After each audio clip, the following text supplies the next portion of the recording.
Once again, we're back to the fish files, but today we're going to steer a little off course. Monster fish. Monster fish need special care, larger tanks, and they live a long time. I want to give you just 6 basic principles associated with all monster fish. And then I'd like to go into 5 of the most popular monster fish you're typically going to find in a pet store. I'm avoiding some of the crazier ones, electric eels, arapaima, freshwater stingrays. Those are really for specialists, special aquariums. We're just speaking to the ones we're gonna find in the store, and we can have a relatively easy job of maintaining this pet fish. So let's go into the 6 little features that all monster fish require. First, they're predators. They swim, they jump, they get big. So you're gonna need an aquarium that has a cover, or you're gonna lose your monster fish. The second thing you need is availability of live food. Some of these monster fish you can convert to prepared foods. I got example, jumbo carnivores. Oscars are a good example. Some, though, you're not going to be able to convert. Needle-nosed gars is an example. Also treats, live blackworms, frozen blackworms. Those things are popular with these fish, but it's expensive to keep them alive and feeding on frozen blackworms and bloodworms. So access to live fish food. Most aquarium stores will have feeder guppies, feeder goldfish, and feeder ghost shrimp for these kind of fish. Number 3, you're going to need room. The tank needs to have an ability for that fish to swim around. Really got to start with a 55-gallon tank on these guys, and a few of them be prepared to get bigger. Minimum 55-gallon tank. And don't overcrowd it with wood and rocks. He needs some open space to do his thing and swim without injuring himself, because when he attacks, he goes fast, and there's really anything in his way, he's just gonna bump into it, scratch himself. And anyways, I don't want to get into that. You're going to do well and prepare a nice tank for him. Also, they are all tropical fish, so you can't keep these guys at room temperature. They are going to need tropical temperatures, 75 to 85 degrees. They're going to need tropical water conditions. So that means the water cannot be over a pH of 8, and really not over 7.5 would be the best. 6.5 to 7.5 is the best range for all these fish. 6 is never put other fish, unless you want them eaten, in the aquarium that can fit in any of these guys' mouths. They are not going to make friends with something that's 2 inches and their mouth is 3 inches. As nice as they are,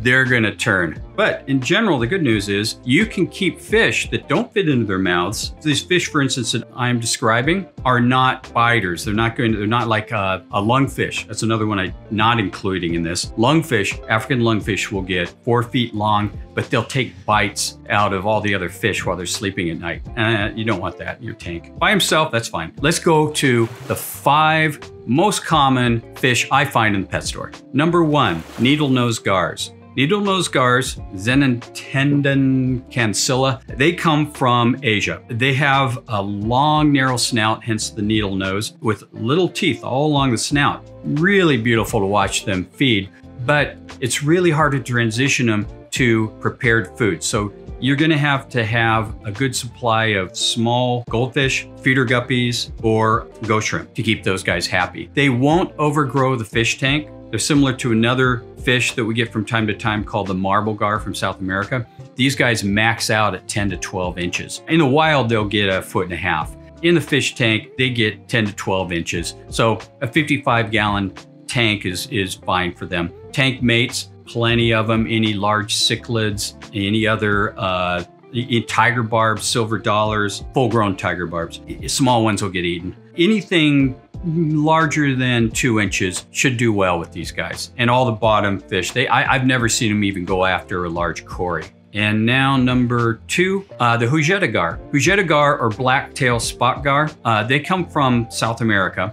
They grow to about 20 inches in the fish tank. And by the way, all these monster fish live for a minimum of 10 years. So they're a pretty neat pet. As they grow though, be prepared to get a bigger fish tank for the hujeta gar. Normally when you buy him, he's anywhere from 3 inches to 4 inches in the pet store. That's usually the size we see as it comes across. It's tank raised, so it's also very, very hardy right from the get-go. Most of these others, with the exception of the very last fish, are wild caught. And number 3, vampire tetra. I put it up there as a personal favorite, but it is rarer, so you're not gonna find it in every pet store. They're Hydrocilius scomberoides. They get about a foot long. They're silverfish that hang like a vampire with their head down here, their tail up here, and they get near their fish and boom, grab it.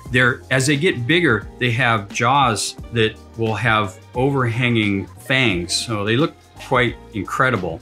And hence that's why they get their name vampire tetra, because they have these fangs and they kind of hunch over like a vampire. A sister to the scomberoides is the armatus, Hydrocilius armatus. That one gets about 3 feet long, even bigger fangs, but I wouldn't recommend it because it can outgrow nearly every fish tank over time. Number 4, which is the most prevalent and popular of all the predator monster fish, is a silver arowana. Now, silver arowana comes from South America. There's the blue arowana, which also comes from South America. It looks very similar, but it's about 5 times the price and very difficult to get. And now, in fact, is endangered in Colombia. So I don't even recommend that one. Silver arowana, though, you can get that fish from 3 inches up to 2 feet. It grows to 3 feet in the fish tank. It grows at 1 inch per month, even longer if you steady food of live feeders to it, but typically 1 inch per month. So count on that when you're looking at buying an aquarium for one of these guys. I wouldn't start with less than a 55-gallon tank, even with a 3-inch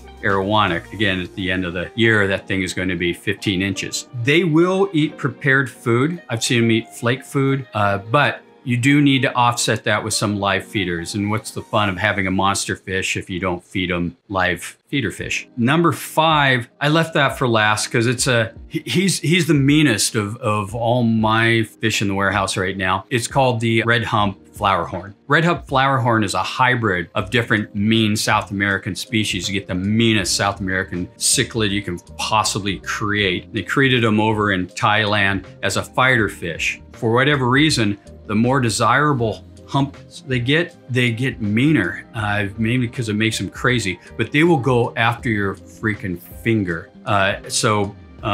There's nothing you can put in the tank with them. They won't handle any neighbors. They are a solitary, mean, jerky fish. But some people really like that. So I will say one thing very good about that fish is that you can feed them 100% on prepared foods. You don't have to have live feeders for that particular fish. But for all the others, you do need live feeders on hand. Those are 5 that we recommend to pet stores as good sellers, easy to keep. As honorable mentions, there's a lot of other predator fish out there. Piranhas, for instance. Our warehouses in California, we're not allowed to handle them, and they are truly invasive in tropical conditions. So we don't handle piranhas. You know, you can get them, I believe, in New York and a few other states. The other one is the Exodonus. Exodonus, also called the bucktooth tetra. It's pretty neat because it's like the poor man's piranha. You can sell them, I think, nearly everywhere. There might be a couple states, maybe Utah, for whatever reason, it doesn't allow it. In general, Exodonus can be sold in 49 other states, and they school just like any other tetra, but when you introduce some food in, they just go crazy. And then a couple others that you'll come across, I mentioned it before, Arapaima. Arapaima, it's like a holy grail of monster fish. Don't take it on unless you have a public aquarium in mind ready to take that thing. The lifespan of these guys are decades. They get 6 feet long, so there's no private aquarium that's going to keep an adult Arapaima. So just be prepared when that thing gets 3 feet that you can move it on someplace else. And there's snakeheads and there's wolffish, invasive in most states, so it's not worth handling. We never recommend them to our pet stores. With that, the rest of them are just lovely additions to the fish tank. With due care, they're going to live for you 10 to 15 years. Enjoy them. As always, we love your comments and questions. We got one question from Jolly Bliss asking, we've kind of been pushing this lava rock, crushed lava rock. It's actually crushed then sintered and pulverized to get this nice gravel size. And that leads me to answering her question. She said, has this been around for a long time? It has, but mainly in Europe. Denarly is, Denarly, it's German. They've been selling it for quite some time. There's a couple new manufacturers. JBJ is going to be introducing it. So you're going to see it more and more in the store. And then we had another question from Big Atari, which takes me back. But he asked if we could find crushed lava rock in Home Depot. You can find lava rock in Home Depot. You're not going to find small pulverized rock for the aquarium in Home Depot. And that still has lots of nooks and crannies for the bacteria to settle in. Hence, it's called an activated substrate. And that is also appropriate, but it's that you have to rinse it very well. Make sure there's no additives in anything you buy from those lawn and garden stores. So I still recommend going to a pet store for any of your substrates. You're also going to get some better advice from the experience that pet store owner is going to have on substrates.